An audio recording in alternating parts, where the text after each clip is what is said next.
Kako nove tehnologije mogu unaprijediti obrazovanje? Kako mobilni telefon ili tablet koji su u rukama djeteta često obična igračka mogu postati moćno obrazovno sredstvo? Kako školovati nove generacije učenika koji neće samo koristiti postojeće softvere, nego će kreirati svoje sopstvene? ICT svijet uporno traži svoje mjesto u savremenim obrazovnim sistemima. Velika Britanija jedna je od zemalja koje primjerima dobre prakse daju mnoge odgovore na globalno aktualno pitanje kako produktivno povezati nove tehnologije i obrazovanje.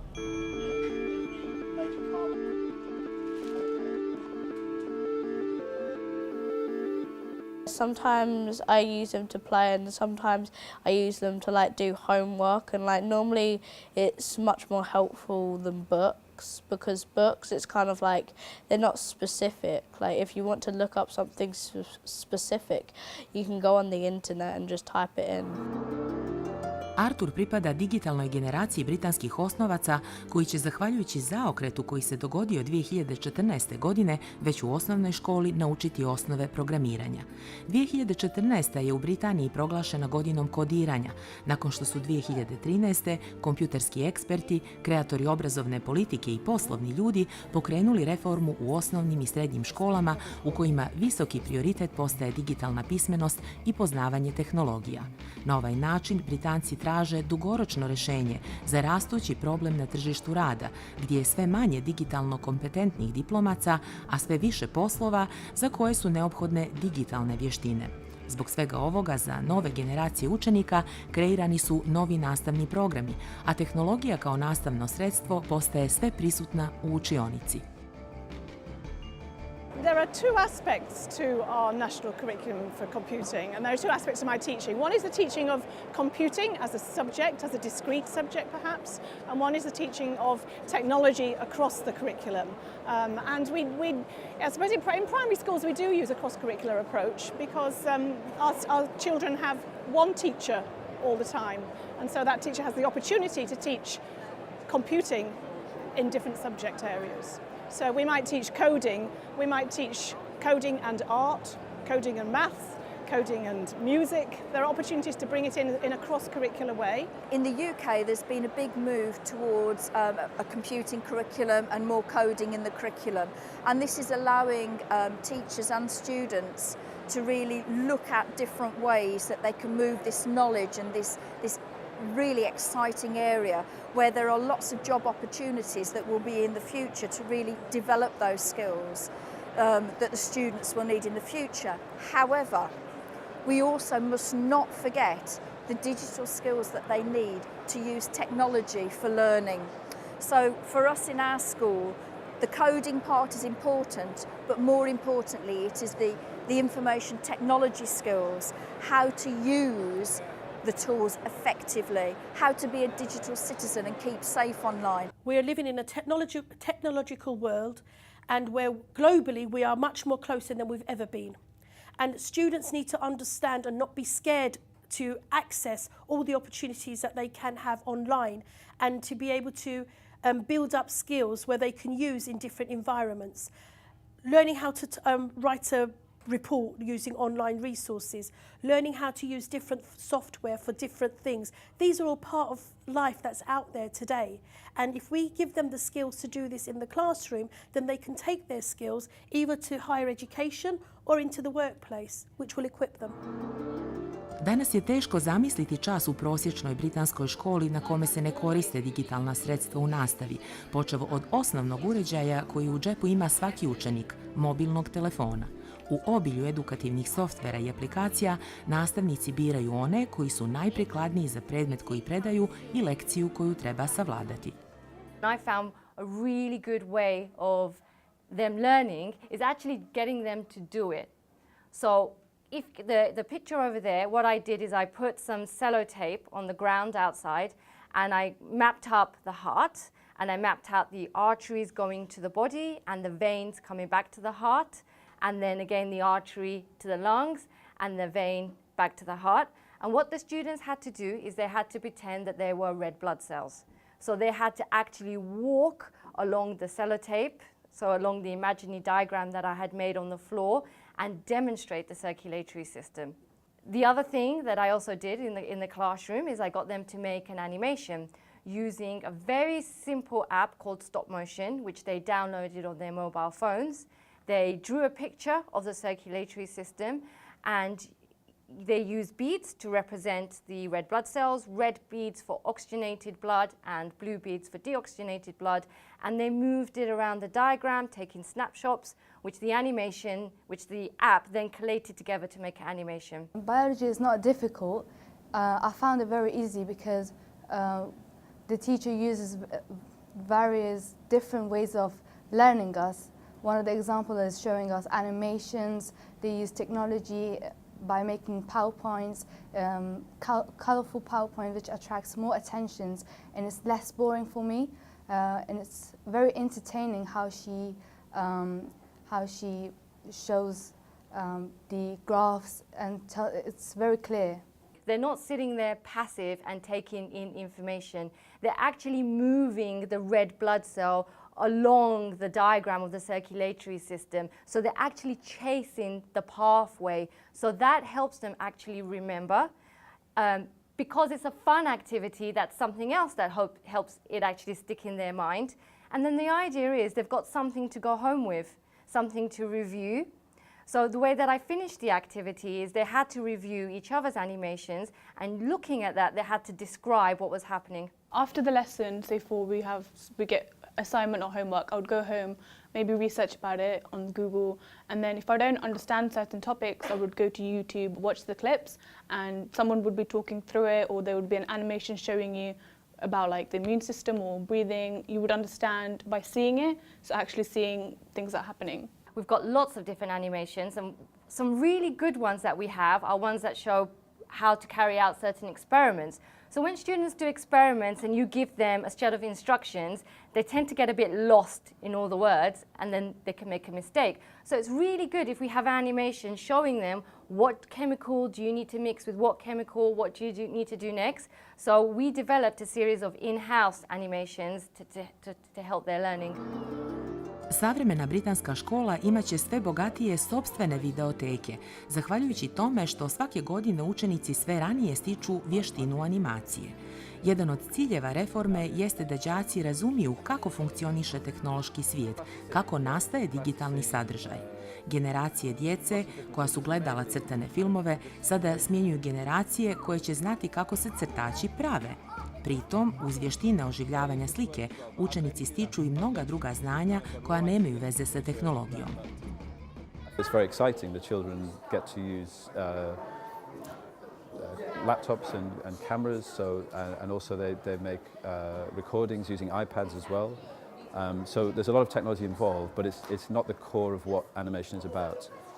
Stop motion uses technology in order to create the film, but the initial part of the process is about generating ideas, creating artwork for the film, collecting materials, writing and creating storyboards, and all of that is kind of offline, if you like. We don't use any technology as that part of the film. And then as the ideas develop, the children will begin to use the laptops and cameras to generate some simple animation, and then as the idea develops, it becomes more sophisticated through the year groups until they're kind of working almost independently to create films.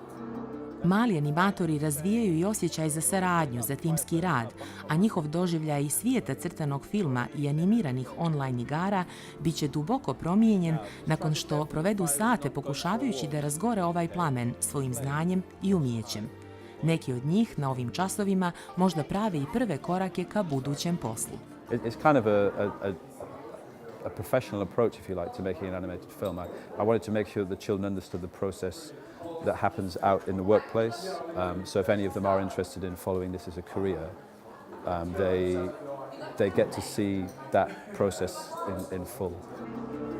Pored toga što postaje sve prisutno nastavno sredstvo, tehnologija u britanskim školama nudi i brojne mogućnosti za provjeru znanja.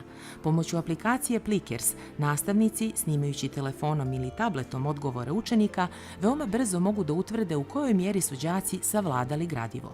Učenici odgovaraju tako što svojom unikatnom karticom biraju kao odgovor slovo A, B, C ili D. It's a very quick and easy way to check the learning in the classroom by simply putting some questions up on the projector and scanning the student answers via a card. I can quickly gather information about who is learning what in a very efficient way. Students don't know who's got the answers correct, but all of the information is recorded on my mobile phone, which means I can go away afterwards and see who has learned what and follow that up with backup for a particular student who I can see has not learned as much as I would have liked. Aplikacija Plickers nudi i statistiku tačnih i pogrešnih odgovora, a nastavnik tragom toga odmah može da dodatno radi sa učenicima koji nisu usvojili određeno znanje. Sitting doing a written test is much more passive, and this takes about 10 minutes at the end of a lesson, and the amount of valuable information you gather is incredible in 10 minutes. The other good thing about it is students can't copy each other because each card is unique. So you know you're getting very reliable information. Each one of the coded cards has a unique print. So if the student looks at the student next to her, their card is completely different, so they can't copy. You can print off up to 40 different cards, and each card has a unique code. So each student has a unique card. So unless you have a class of more than 40 students, which would be very unusual, each student in the class has a unique card. The card has a number. So for example, this card is number 8, and I know who I have assigned card number 8 to because I've put her name on the back and I've recorded it on my app.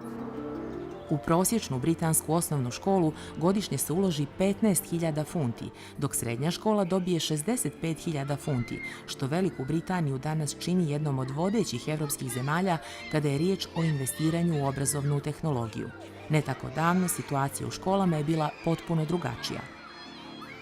When I first entered teaching in 1999, there was no technology within the classroom. We had one computer in the school, and that was behind lock and key. So it was in a big cabinet, and it was the most precious thing in the school. It had one computer.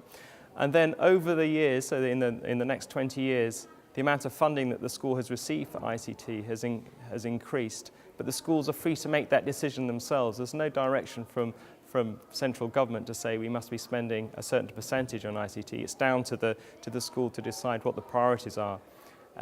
We've decided that technology is a high priority at this school, and that's probably been the case for the last 5 or so years. And we could have chosen to become an Apple school or a Google school or just to stay with the Windows platform.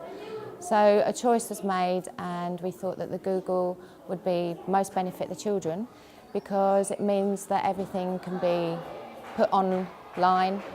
Children can go online at home as well, and that everything can be stored in the cloud.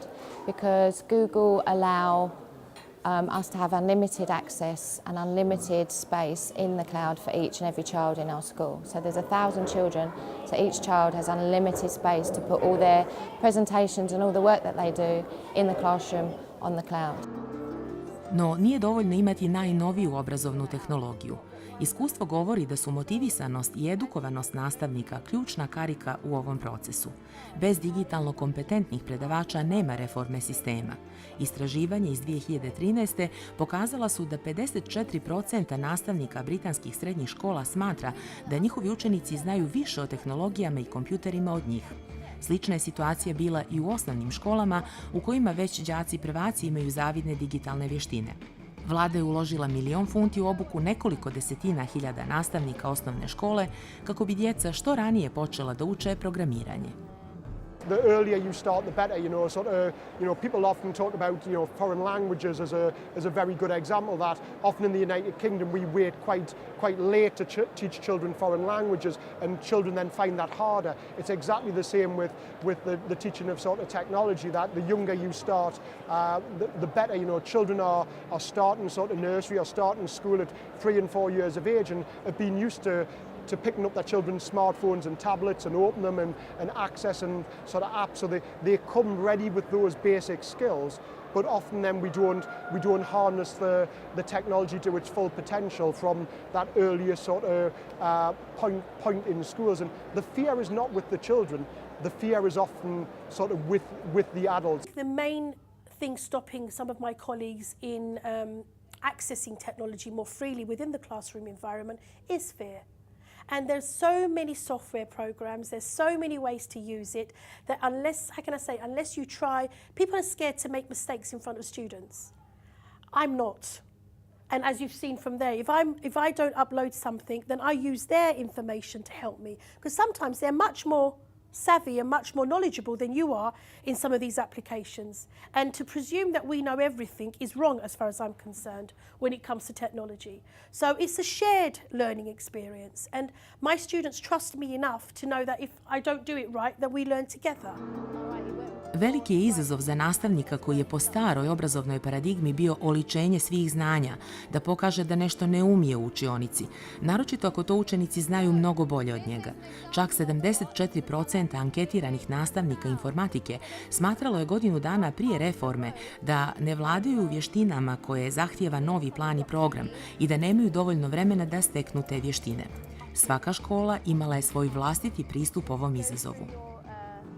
But over the last 2 years, it was a process of introduce something, use it, train them, use it, let's go and see how it's working in the classrooms, and then we introduce things to the children. So we needed our staff to get on board first, and the way to do that was a slow process, work with those that needed that support, get the people that were champions at the staff champions that were able to help support other staff to do that as well. So it was a slow process, and we are still in that process. We are still learning about how to use apps that are we can use well and that we can pass on to our children as well. Koledži su također prošli kroz svojevrsnu tranziciju tokom posljednjih nekoliko godina. Prognoze kažu da će do 2020. nevjerovatnih 50 milijardi uređaja biti povezano na internet, što će kreirati milione poslova i zahtijevati nov način poslovnog razmišljanja. Zato koledži angažuju stručnjake za obrazovne tehnologije kako bi nastava bila što bliža realnosti i kako bi nastavnici što bolje mogli da pripreme učenike za budući posao. My approach is to often guide staff and go in and co-teach the lesson with them, with the technology, and showing them that they can do this. Almost like when you're learning to drive and you have someone sitting next to you, guiding you that way before you take off yourself and you're independent. So I like to go into the class with the teacher, use the technology, and slowly let the teacher take control of this until they're okay. And one day you're walking past a classroom and the teacher will look at you through the glass and you'll look back at them and they'll nod to say, yeah, I'm doing it, this is okay. Being a teacher, the aspect of constantly learning and being open and always asking and being open and honest enough to say, I don't know, let's find out, makes the best type of teachers. And as a teacher, if you're willing to say, I don't know, I'm going to learn with you, then they're the teachers that rise to the top using the technology. Sometimes it has been a process in our college where staff say, I'm learning this too, to the students. And they manage to help each other for the learning. And I think that forms a closer bond with the teacher and the students. Čini se da u savremenoj školi i nastavnik i učenik moraju stalno da uče nešto novo, pa i da razmjenjuju svoje vještine i znanja, i da smo nepovratno ušli u proces eksperimentisanja, istraživanja, inoviranja, tako da se na pitanje kako najbolje predavati informatiku, programiranje i tehnologije ne može naći ni jedinstven, niti konačni odgovor. I think the pedagogy of the computing curriculum in primary schools is something that's still evolving. because we haven't had a history of teaching computational thinking. The first sentence of our computing curriculum is that children will use computational thinking and creativity to understand and change the world. That's a very empowering kind of statement. So how do we teach children computational thinking is something that primary teachers are still thinking about. In my view, we are teaching a set of thinking skills, a set of problem-solving skills that are transferable. They're not unique to computing. They're useful in computing, but they are transferable across other curriculum areas. And as problem-solving skills, they're useful across all kinds of life situations as well. Na obrazovni zaokret iz 2013. veoma brzo su odgovorile kompanije, male i velike, nudeći inovacije u vidu edukativnih softvera ili uređaja koji mogu podržati reformu. Među novim proizvodima izdvaja se simpatični robot Bibot, svojevrsna maskota novonastalih obrazovnih promjena. Bibot se samouvjereno kreće kroz kurikulum povezujući razne nastavne oblasti. Ova pčelica robot zaista vrijedno radi u britanskim vrtićima i školama. Može se koristiti za učenje čitanja, za prve korake u sabiranju i oduzimanju, za geografiju, fiziku, hemiju, a pogodna je da se djeci kroz igru približe neki osnovni pojmovi programiranja.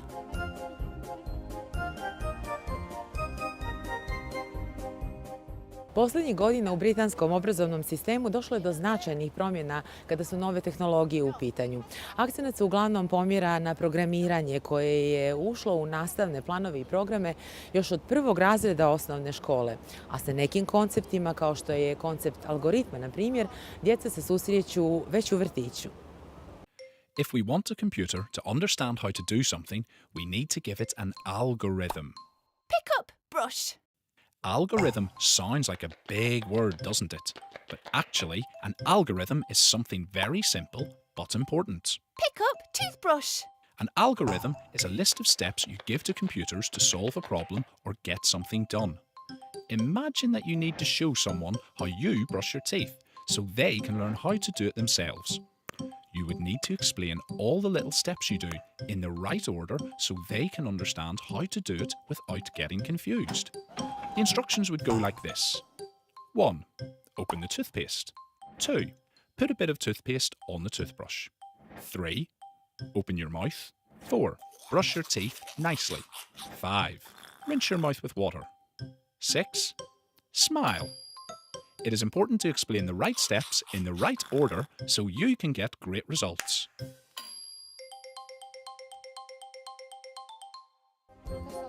BBC-eva serija animiranih objašnjenja osnovnih pojmova programiranja također je doprinijela popularizaciji informatike. Čini se da je Velika Britanija pokrenula sve svoje resurse kako bi što ranije počela da razvija kompjutersko razmišljanje kod najmlađih učenika. Po programu djeca od 5. do 6. godine uče algoritme, najčešće ne koristeći kompjutere. Od 7. do 11. uče kako da kreiraju svoje programe i da otkrivaju i otklanjaju greške u njima. And when you come further up the school, we start using programs like Scratch, which is where they use or they make characters that can jump, make sound, and they add these implements in and then they listen to it. And then they can also, if it doesn't work, then they do things like debugging. Why didn't it work? What can I do to make it work? So it's all a process of them thinking. It's not about the teacher telling them what to do, it's about them exploring it, and that's the best way for them if they're learning. They absolutely love it, and they get excited by it, especially, and so do the teachers, when it all works. But generally it does, it's good fun. Tajnu ranog učenja programiranja i sticanja digitalnih vještina krije još jedna mala sprava čije se mjere izražavaju u nekoliko santimetara, ali se njen uticaj na školske prilike mjeri milionskom cifrom. 1 milion osnovaca u Velikoj Britaniji ima u svom džepu BBC Microbit. Svaki učenik 7. razreda dobio je na poklon ovaj mini uređaj. U saradnji sa još 29 partnera, BBC je kreirao mini kompjuter koji inspiriše mlade širom Britanije da se digitalno izražavaju, da kodiraju, da istražuju i uče.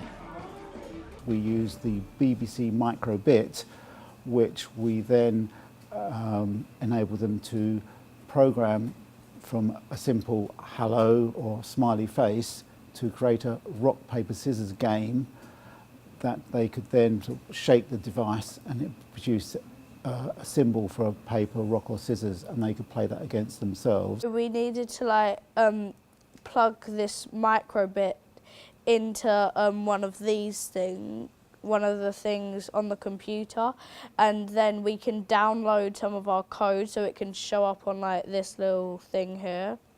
And it was like really interesting to like see what kind of code we can make up. And you can like make stuff like music and that. Od 11. do 14. godine učenici prema kurikulumu za informatiku treba da savladaju 2 ili više programskih jezika, pri čemu škola ima slobodu da bira jezike i nastavne metode. Već u tom uzrastu trebalo bi da su učenici ovladali kompjuterskim razmišljanjem, vještinom koju, smatraju Britanci, svako treba i može da stekne. Ta će im vještina, prema procjenama kreatora obrazovne politike, omogućiti da se snalaze sa svim vrstama tehnologija u svim poslovnim oblastima u budućnosti. What I did today in class when we were coding was we were testing how to find errors in what we are programming. So that would be useful because we have GCSEs coming up, tests at the end of next year coming up, and we have to write programs to hand in so they get graded. But if we hand those in and there's multiple different errors in there, we wouldn't know until we're told, oh, there are errors in there. So that helps because we can, we can break down oh, there's errors here, there's errors there, and we can see if our code actually works. So it's very useful. Really, I want to make them problem solvers, not computer programmers. I'm not here to teach everybody to be a computer programmer, but I want people to get on in life, and when they have problems, to be able to have strategies to tackle those problems.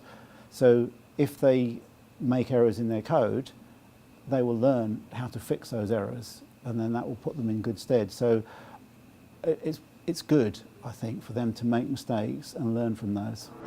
Programiranje nas uči da je svaki problem lakše riješiti ako uspijemo da ga podijelimo na niz manjih problema koji se onda rešavaju korak po korak. Da nove generacije umiju da izvuku praktične pouke iz svojih programerskih i tehnoloških iskustava pokazuju i brojni primjeri unapređenja nastave u školi do koje su došli sami učenici. The biggest challenge is them filtering the amount of technology that they have and making the judgments about what to use and when. But what we found when we introduced, we allowed them to bring in mobile phones, their own technologies, actually they came up with solutions that we'd never thought of. So before even thinking of the idea, they had set up WhatsApp groups, study groups between themselves. And then we discovered that they were doing that. And well, actually, this is a good idea. Maybe we should do that. And hence we introduced Edmodo. So if we let the students come up with the solutions, they come up with something much better than us. Prije samo 20 godina riječ igra nije ostavljala nikakvog prostora za nedoumicu. Dvorište, jurnjava, lopta, kule od pijeska. Današnjim generacijama koje su odrasle pred ekranom igrajući video igrice, riječ igra budi drugačije asocijacije. Kako ne bi bilo zabune, u dvorištu stoji oznaka prostora namijenjenog za, kako piše, tradicionalne igre. Novi klinci igraju se i na poligonu i na IT platformama. Recently, during the summer, obviously Pokemon was quite big, so learning animation at school, my son wanted to make a little video for YouTube, so he got some little toys and he was making a little video. So it was one of those things where normally it's hard to get them to do homework, but once they learn certain things at school, they can go home and say, actually, Mum, Dad, can we do this? So they find that really interesting. So it was his own project he wanted to do, but he used some of the principles he learnt at school at home. Even the other day they went to the park and they were doing time-lapse videos. Kako ipak ne bi bilo previše tehnologije u toku dana, roditelji se uglavnom dogovaraju sa djecom koliko i kako da koriste svoje tablete i telefone. Sometimes it's just for homework and just learning stuff, but some other times if I've done really hard bit of homework, my mum lets me go on in online games for a little while. So the parents need to get involved, find out what the children are looking at, and also controlling the time. So I would limit how long they use an iPad for. I would make sure they go to appropriate websites, and I will also use educational programs so they can benefit from using the technology as well. So rather than just playing games, I'll make sure they're restricted on time, the content, and also sometimes just to sit down and see what they're watching, because they sometimes watch vloggers on YouTube, and sometimes you want to see what type of content they're listening to and how it's steering their mind. So for me, it's to get involved. We're teaching them skills at school, but when they go home, they can access anything online, which is a safety issue. But when they're at school, we're not seeing any of those issues because we've got so many firewalls blocking them away from dangerous, unsafe websites. So we've been working with our new and partnership workers and MPW to get rid of those filters so that we can actually teach our children that if they come across an inappropriate website in our school, we can teach away from it. What do you do if this happens? How are we going to manage and teach our children so that when they do go home, and if they're not supervised by an adult at home, then what are they going to do about it? Kada je riječ o bezbjednosti na internetu, đaci uče na časovima i kako da se nose sa raznim konkretnim situacijama. We don't tell anyone our password because if we tell someone our password, they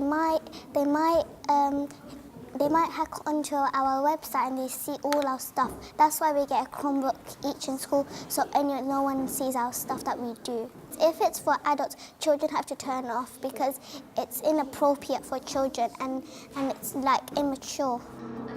Na ovu važnu temu stariji đaci u školi edukuju mlađe. The purpose of that poster is to, when people look at that poster, they know how to be safe online and they know to not tell lies about your age and don't tell private stuff. Iako je u ovaj veliki obrazovni projekat u Velikoj Britaniji uloženo dosta novca, svi naši sagovornici ističu da novac nije presudan faktor u ovakvim procesima i da su mnoga znanja, aplikacije i rešenja potpuno besplatna. A lot of technology is free. There's free cloud-based software, social media is free, our virtual learning environment is open source. So this technology can be brought in.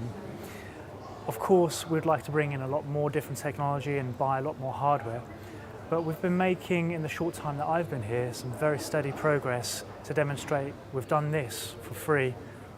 Look at what we could do if the budget was increased. But I don't find money to be an issue. I find using it to be the main struggle, and I've only been here a few months, but in that very short time I've seen amazing progress from staff that don't have their own computer at home to then managing their own virtual course online with multiple resources, videos and automated test systems. Pripremiti učenike za stvarni život i dati im vještine koje su vrijedne i tražene na tržištu rada jedan je od imperativa britanske obrazovne politike. To je posebno naglašeno u koledžima, u kojima su mnogi kursevi povezani sa realnim poslovnim situacijama. Učenici koji se na razne načine bave digitalnom kreativnošću imaju priliku da provjere svoje znanje, vještine i talente u stvarnom svijetu. They're working for clients, not college students.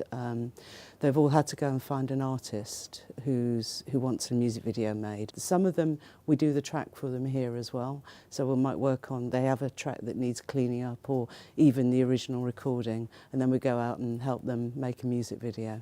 So the students work with people outside and get work experience from it, working with real, people, real clients. And it's good outside experience for them. Učenici angažovani na ovom kreativnom projektu zajedno su prošli sve korake u procesu snimanja muzičkog spota, a u montaži svako radi na svojoj završnoj verziji slike. U ovako postavljenom sistemu svi dobijaju. Klijent će na kraju odabrati spot koji mu se najviše dopadne, a učenici su stekli iskustvo koje se ne zaboravlja. What I'm doing now, the music video is really enjoyable because I'm interested in music. However, I did have some critical incidents throughout it, which is because I'm more of an independent learner. So like working in groups is a little bit hard for me, but it's good because then I learn how to communicate better. They need to be good managers. They need to be very well organised. They need to be able to be diplomatic and have a creative meetings with their clients and agree on what the music video is going to look like. They've got to be organised in the sense that they've got to get a crew, all 4 of them will go and film. So they've got to get all the equipment, make sure they're responsible for it, get the artist to the venue or wherever they're shooting. So it's quite, for first years, and these are first year students, it's quite a big project to keep all that, you know, all those balls in the air and end up with a nice product at the end. Multimedijalna kreativnost veoma je popularna i u britanskim srednjim školama. Vođeni iskusnim nastavnicima, učenici se upuštaju u izazov rada na kratkim filmovima. It's a horror film. It's about a murderer who's haunted by his traumatic past as a child, and he has flashbacks which causes him to have anger and lash out and kill young people. We're ending the film opening on our main character Lucy finding her boyfriend with the murderer, and we're working about how the final girl in the film is going to end up resolving the man's crisis and perhaps end up put him in jail or something like that. Pored digitalnih vještina, srednjoškolci se uče i snalažljivosti, jer u nedostatku profesionalne opreme često moraju da improvizuju. Well, they all use different types of cameras. Some have their own at home, others use the school cameras. Some will use GoPros if they want to do underwater footage, or some of them strap the GoPros to their head if they want to do tracking shots. We don't have professional equipment, so part of what we're looking for is creativity and ways you get around that. So students will use torches and mobile phone torches to create the effects of lighting. I've known students in the past to tie their cameras on skateboards in order to get that sort of dolly shot effect, because we don't have the equipment for that. But yeah, they'll be very creative and use lots of their own resources from home. All we provide in school is a camera and a tripod. That's all we provide.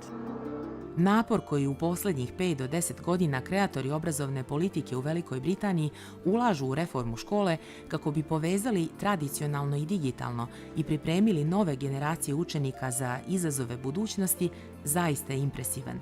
Budućnost je, iskustvo nas uči, nezahvalno predviđati. Posebno je teško naslutiti što nam donosi sjutra, otkako su tehnologije zavrtile našu svekoliku realnost. Na staro pitanje što ćeš biti kad porasteš, neki novi klinci, možda svjesni brzine promjena kojima su izloženi, nemaju konkretne odgovore. I think I'm probably going to worry about that in like a few years, because I'm only 10 at the moment, so like it's probably like a bit early to start thinking about that, but I could. Zahvaljujući sistemskom naporu britanskog društva, Arturova generacija imaće veću mogućnost izbora nego prethodne generacije i veću sposobnost prilagođavanja stvarnosti u kojoj promjena, transformacija, tranzicija postaju jedina izvjesnost.